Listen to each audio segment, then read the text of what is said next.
ذکر کے معنی سمجھو. ذکر کے معنی خالی تسبیح کے دانے گننا نہیں.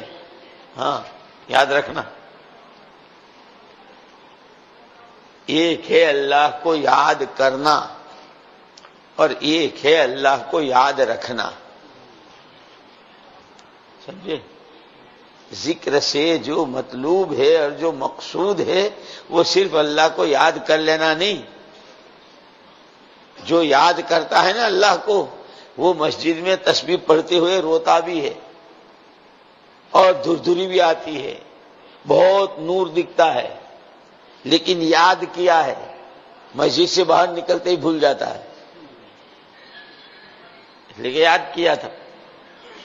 اس لیے یاد کرنا اصل نہیں ہے، یاد رکھنا اصل ہے. کہ آدمی سڑک پہ جا رہا ہے، سامنے سے خوبصورت لڑکی آ رہی ہے، میرا اللہ مجھے دیکھ رہا ہے. کوئی موقع آیا سگنیچر کر دو تو یہ تمہارا ہو جائے گا، میرا اللہ دیکھ رہا ہے. غلط سگنیچر نہیں کر سکتا ہوں، یہ چیز میں نہیں لے سکتا ہوں، یہ میں نہیں کھا سکتا ہوں، یہ میں نہیں پی سکتا ہوں، میرا اللہ دیکھ رہا ہے. ذکر سے زندگی کے 24 گھنٹے کی جو زندگی ہے، گھر، کاروبار اور سماج، اندھیرے اجالے،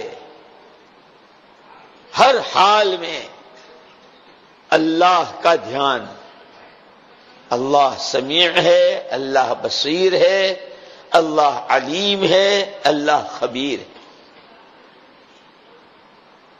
اس لیے علماء نے لکھا ہے کہ اگر ان 4 صفات کا استحضار اور اس کا یقین ہو جائے.